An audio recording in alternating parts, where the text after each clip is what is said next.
Hello, everyone, and welcome to another episode of the Wise Decision Maker Show, where we help you make the wisest and most profitable decisions.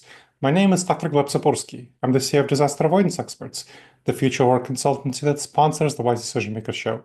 And I'm joined today by Jeff. Jeff, can you please introduce yourself and share a little bit about what you do? Sure, Dr. Gleb. Jeff Williams here. Good to see you again, as always. Yeah. And I am the president and CEO of Aptia here in the United States. We're one of the largest benefit administration companies in America, helping mid to larger size employers deliver great benefit solutions for their employees and their families. Mhm. And tell me a little bit about your generative AI adoption journey.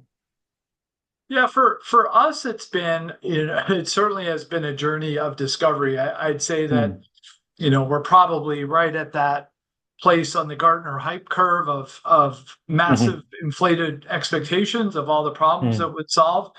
And for us, I think, Doctor, has been very much around getting to grounded use cases to mm, deliver in the real world and really cordoning off the problem to addressable challenges and mhm, going after those challenges in a way that we weren't betting the firm, and a way that mhm, we could grow confidence, and a way that we could capitalize on skill sets within the company. So we were really focused mhm, on things that could make a difference for us, mhm, and not just continue to stare at a big challenge and figure out how to mm. bring some massive solution to it.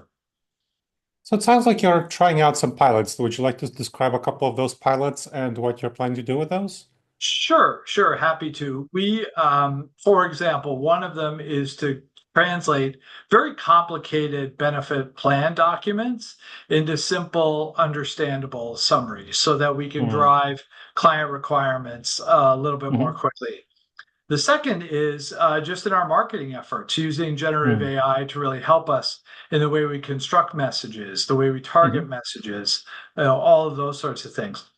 And a third one would be, the way we support our people. mm, We move a lot of files around in this mm, business, files from customers to carriers, files to third parties, and those files historically have had a tremendous amount of handling mhm, to them. So we're taking those files and we're consolidating work efforts, and we're also identifying things like anomaly detection to allow us mm. to smoke out errors and to limit rework. Now, in doing that, I'm curious, how are you measuring your success? What are the metrics that you're setting up for the success of your pilot programs? Yeah, it really depends on the initiative. Mm, So maybe I'll talk about the one where we're working in a world of handling files. So for mhm, us, it's very much around, is our accuracy improving? Is our mm, rework diminishing? We didn't, I guess, want to saddle the thing with too many KPIs out of the gate. We mm, wanted to prove out that we could actually do this and do it mhm, effectively. And so far, so good. But I would say that, for us, it was much more around getting started, finding the mhm, skill mm, sets to do the work, and then applying the work in the real world and encouraging the people that were doing it to continue the experimentation versus us mm, having, we're not the biggest company out there. We didn't have to mhm, create kind of at scale big business case returns mm, for it to have a real impact on our business. mm. Now, you're talking about encouraging employees to actually keep using it.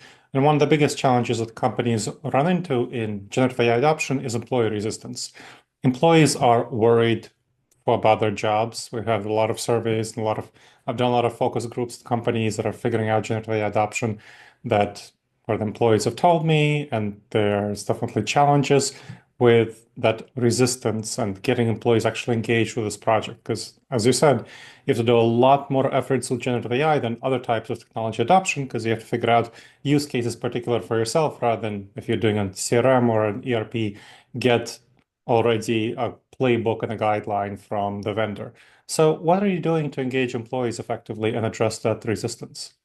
I, I think it starts with your culture, and do your Mm, do your employees generally trust what you're saying and mm, trust your intentions, and are you being transparent with them around what you're mm, what you're trying to accomplish?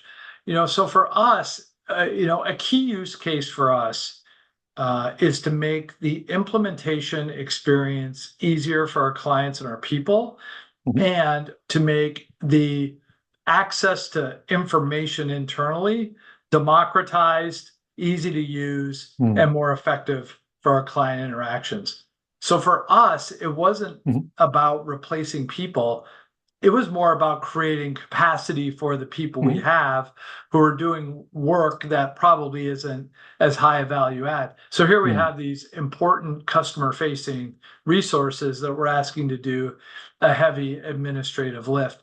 Mm. So our going assumption wasn't so much, hey, the machines need to replace the front line. Mhm. Far from it. We're in a tech-enabled services business that Mhm. requires, for our value proposition to work, it Mhm. requires that personalized touch and that personalized Mhm. advice. Now, will AI get there someday? You probably know more about that question than Mhm. I do. What I do know is I've got real people delivering great customer service Mhm. today, but who are burdened with, I call it low value tasks, and Mhm. getting them more effective we felt was Mhm. both important to our business and important to get their buy-in. Mhm. So far so good on Good. that front. And I think the other thing I would say is getting some help from a trusted partner that can actually guide you through it Mhm. and help not only with the deployment, but how you think about some of these Mhm. issues. I mean, for us, it's been really good. I mean, I can probably say it out loud. We partner with SnapLogic to use Mhm. their agent creator solution to Mhm. help bolster our Mhm. capabilities, and that part has been really good. And Good. it's been viewed more as an investment in our business Mhm. rather than a big attempt to replace people. Mhm. Now, something you mentioned earlier was about skills. What have you done to teach employees skills in generative AI adoption? Training, learning, how have you pursued that area? Yeah, well, we've encouraged it. We've Mm. encouraged both self-education, and we have courseware that's available to folks to access Mhm. to grow their own skill sets. Mhm. I would say that we're still in the early phases of our journey around Mm. retooling the skill set, but we're trying to leverage external parties to help with knowledge transfer to get Mm. our people up to date. But Mm. some of our more ambitious employees have just said, I need to keep my skill sets relevant, and Mhm. have challenged us to keep pace, and so Mm. far that's paying off for us. Nice. Now, there's a lot of concerns about risk management and ethics around safety around generative AI. What have you done to have AI governance and AI risk management? What's Yeah. your focus on that area? It's a great point. We can't afford to be approximately correct when Hmm. we've got someone standing, in a CVS who needs insulin. We need to Hmm. be perfectly correct around what their coverage allows them to get and to not get. And it's really, really important that everything we do gets synthesized through that lens. So I would say we are picking use cases that we can monitor with background expertise very effectively Hmm. to make sure that we aren't encountering Hmm. things like AI hallucination or Hmm. things that are polluting the model. I think it's really important to have really tight sources of where the Hmm. information is coming from.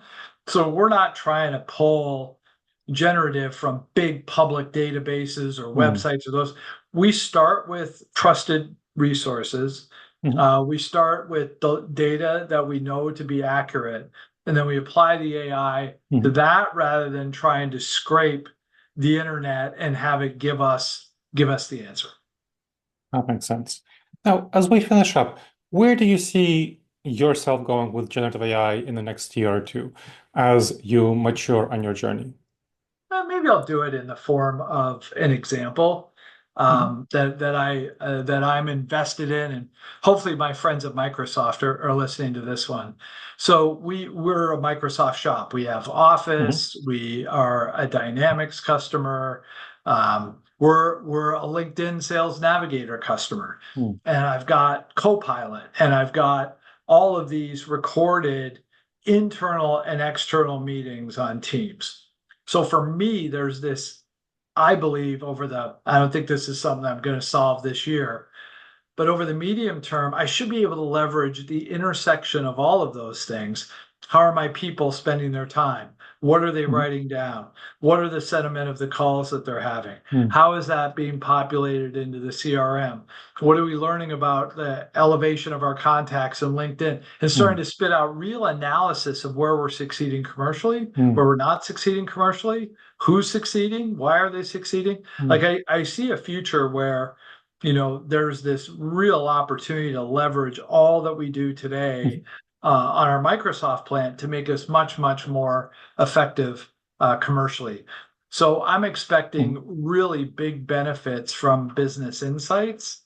Mhm. Certainly, I'm expecting more efficiency and I'm Mhm. expecting tighter outcomes on the shop floor. But first and foremost, we have a real growth bias, and we'd love to see Mm. the interlock of AI drive more value for our clients and thus more value for our firm.